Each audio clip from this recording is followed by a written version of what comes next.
Greetings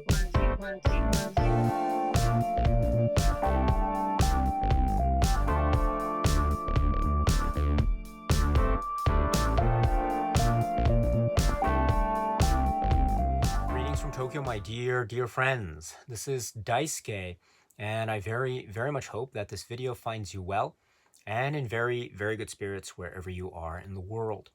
And today, if you don't mind, I would very much like to continue on with the 31 days of police films and gangster films from the year 1970 to the present day.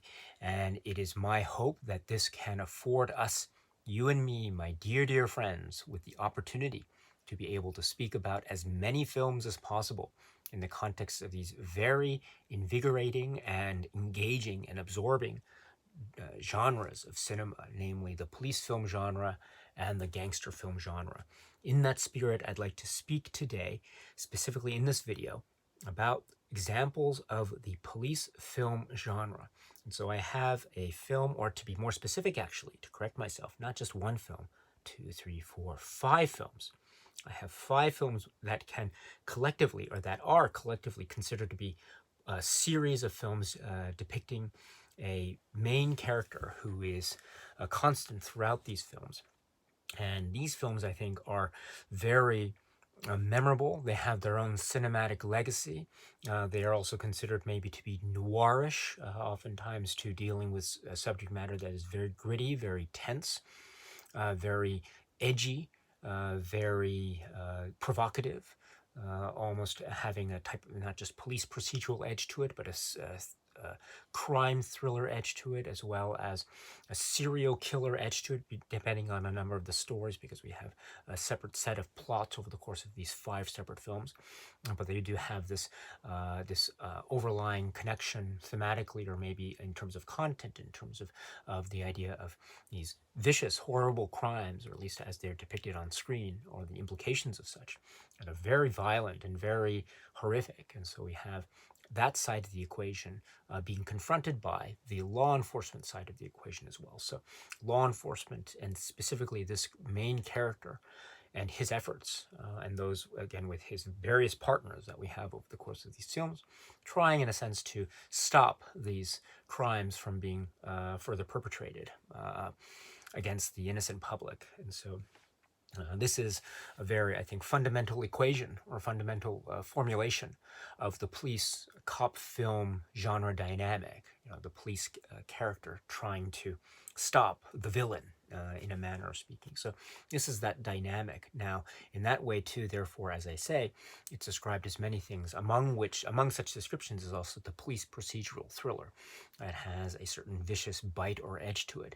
Also, too, these films have been seen by some circles since their initial inception to be quite provocative, even controversial, even very to the point of engendering a great deal of debate about their purpose or function, even in a sort of political context. And so I think that is a hallmark, no matter where one might find oneself in terms of one's view or appreciation or criticism of these films. I think regardless of the specific viewpoint or opinion, I think that is still an indication of just how long-lasting the legacy of these films are.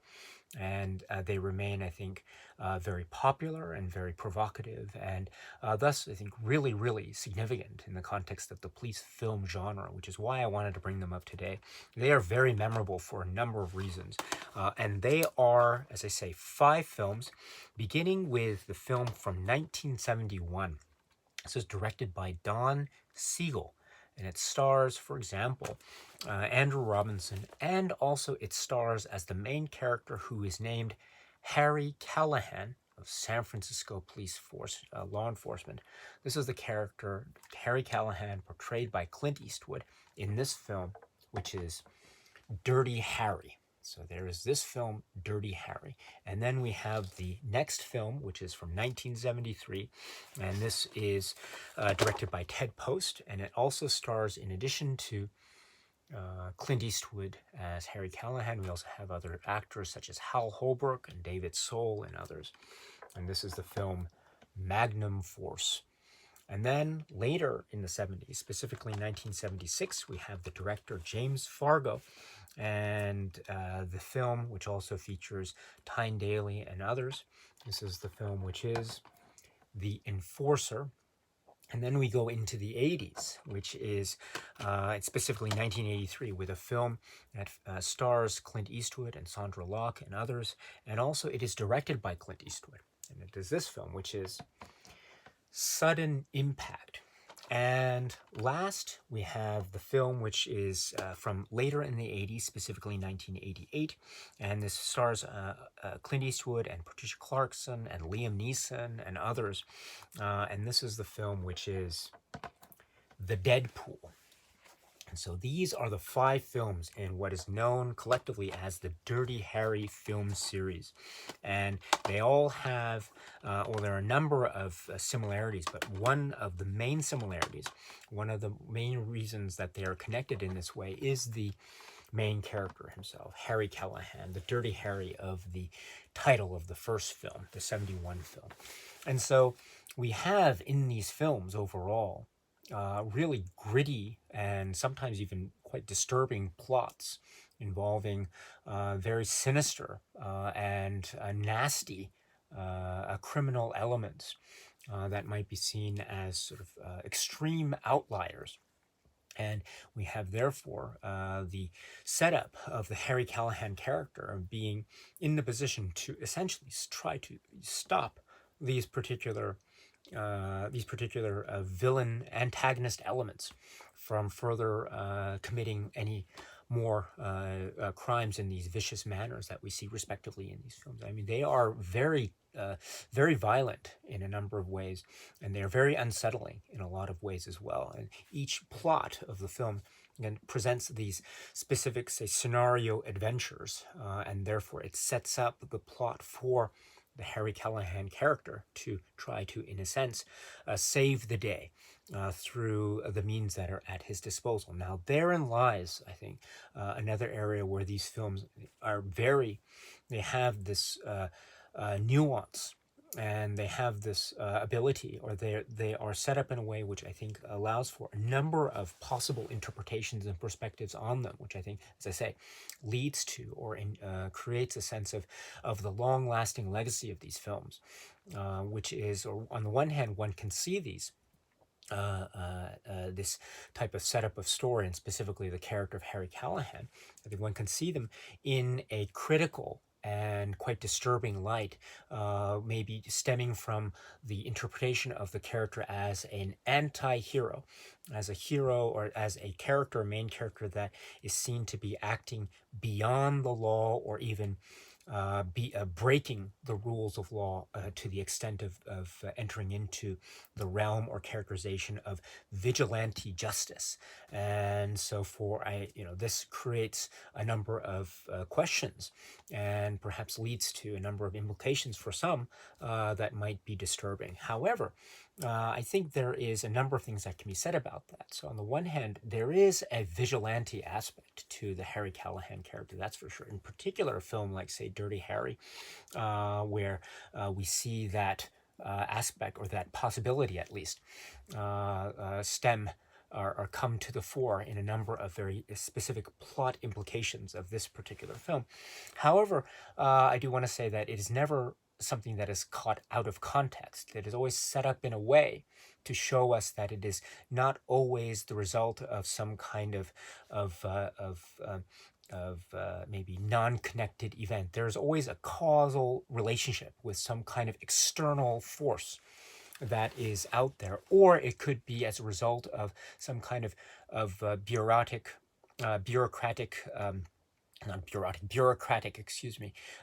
inconsistency. And that doesn't, of course, excuse anything about any acts that go above and beyond and even breaking the law. But that is to say, at the same time, that there is a means by which these stories, for example, the first film, Dirty Harry, tries to set up this type of cause and effect relationship. Things do not occur unless something happens that causes this, or creates such a pressure that builds and builds and builds to the point where maybe from the viewpoint of a character like Harry Callahan, there is no other choice but to act in a certain way. So there is a context which I think is very, very significant, and that leads, I think, to a number of implications and questions, and indeed, I think, very worthwhile discussion points. That's one way of looking at a film like Dirty Harry. And yet another way to look at it is through the lens of the very gritty 1970s police thriller, crime thriller, that is, on the one hand, could be said to be of its time. On the other hand, it does have hallmarks of the genre and style that are part of the landscape, arguably, of not just films of the Dirty Harry series, but also films that extend to, say, other series and other blockbuster films and the like. So there is a legacy that is not wholly, that one could say is not wholly inconsistent with the rest of the sort of action film landscape. And so there is, I think, a lot to discuss if one wants to make that discussion here. But that is, again, a parallel track to yet another parallel track, which is, again, to look at this film as this gritty police thriller, serial killer thriller with an imperfect, fallible hero or anti-hero that has to do things that might seem maybe on the one hand or at first glance to be heroic, but maybe as one considers it, there is more gray area and more nuance that is occurring. And indeed, I think that gray area or nuance is acknowledged to a certain degree within the space of the film itself. And two, I would dare say that as we go through the series, through films like Magnum Force and others, and we see that maybe this idea of police corruption or the fallibility of law enforcement is not just within, or not just possibly within, say, one or two figures, but it might be something that is more systemic, more wide-reaching. Than one might consider. And those questions do arise and appear. And so that brings to the fore yet other implications about maybe the nature of law enforcement and maybe how it is not so clear cut. And there are instances of very gray areas, which are also, I would dare say, acknowledged within the space of the film itself, while also maintaining this sense of the gritty, hard-edged nature of the 1970s police thriller. Incidentally, a film like Magnum Force, it is a very bold film, and I dare say, in the context of the Dirty Harry films, for me, this is probably the one that I gravitate to the most because it has that creepy edge to it, and it has a very effective plot. It's not to say that I dislike the other films, but this is, I think, if I had to choose the one that affects me the most, is probably Magnum Force, although the first film, Dirty Harry, is a close second for me. And then speaking of, if I had to rank them, The Enforcer from 76, I mean, here's another film where we have opportunities to see a fallible main character, Harry Callahan, and this time we see that in the context of maybe his views on his views that relate to attitudes of sexism in the workplace, and also his attitudes towards women on the police force that are revealed early on, but that can be said to be changing or evolving or improving based on his personal relationships with the other main characters, for example, or specifically the Tyne Daly character, his partner, and how that creates a very, I think, effective bond, both personally and professionally, as well as fueling the plot forward in a way that is very effective. So that's another way to say that I think these films, even if one looks at them through a very a critical perspective, which I think is not unreasonable, I think there's also room to say that the films do give room to show the fallibility of the character, and also the fact that even the character himself recognizes his own weakness, his own fallibility, and that it gives room to show that that fallibility, and also room to see that maybe there is possibility, to some degree anyway, of some kind of growth or improvement. And also at the same time fueling the plot forward, because one of the great strengths of a film like The Enforcer is the partner relationship, the Tyne Daly and Clint Eastwood relationship. That is one of, if not the strongest element of the film, as well as being the backbone for the various action elements that occur. And there are a number of really really suspenseful and quite inventive too action set pieces that occur in this film as well. So that's The Enforcer. And then we go into the 80s, and we have the idea too of sort of vigilante justice and taking the law into one's own hands, and seeing maybe the trauma of real violent acts, acts of real terror and assault, and what that might lead to. Again, in the context of this cinema police action film landscape, and that is an example here, A Sudden Impact. And of course, Sudden Impact is known for a number of things, such as the iconic lines given to the Dirty Harry or Harry Callahan character. It also has maybe aspects that could be said to be somewhat unique or different from the other Dirty Harry films that we had seen, including the setting, the setup of certain personal relationships, and how that figures in very deeply to the specific plot here, which does involve some very significant psychological and physical and emotional trauma. And it's of a very serious and sensitive nature. But then at the same time, it is also a film that is part of the Dirty Harry cinema landscape and the hallmarks thereof. So here is Sudden Impact into the 1980s. And then we have the Deadpool, which is from the late 1980s, 88. And here we have yet the furtherance of the idea of maybe vigilante justice, but also when we think about the context of this film, or this film in the context of the series, I think there are some really surprising and maybe even not inconsistent elements, in fact, quite consistent elements of this character and what the landscape is. Sometimes there might be instances where there could be, say, veiled racism or racist attitudes that are expressed maybe in the attitudes or the atmospheres that are part of these films. And that idea too it might be part of, yes, it could be said to be part of early aspects of the film. And it's also here in the Deadpool, but there is an interesting way in which that is handled. And we see perhaps those attitudes very much part of the atmosphere in terms of the system, against which a character like Harry Callahan is reacting against. And there's an interesting way in which that is expressed vis-a-vis how he responds to the assignment of a new partner that he has versus how other people in the department respond to that. So that, I think, is a very interesting way in which we see or the example of how a film like the Deadpool, and in fact the Dirty Harry series as a whole, I think does have a lot of space for this type of maybe discussion and debate about the nature of and the role of this type of character in these films and the legacy, while at the same time being here too a very I think effective 80s maybe serial killer type of thriller.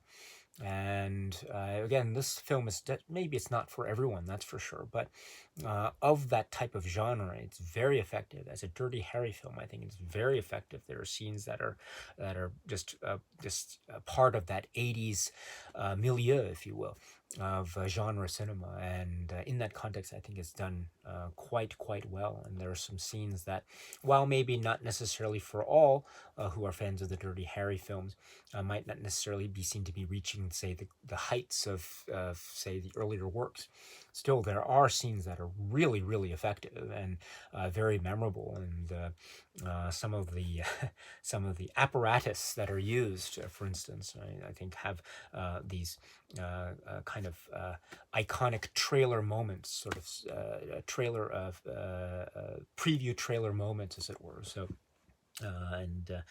So they have that edge to it that I think continues, while also playing on new aspects, such as the role of media, the role of mass entertainment, and the influence on the public writ large of that, or the possible influence, etc., and how the idea of publicity might be both good or not so good depending on the situation, and how Harry Callahan tries to deal with that while also maintaining a sense of the edge, and also trying to protect the innocent, because ultimately, no matter how one sees it, he is maybe in some films seen to be going against bureaucracy.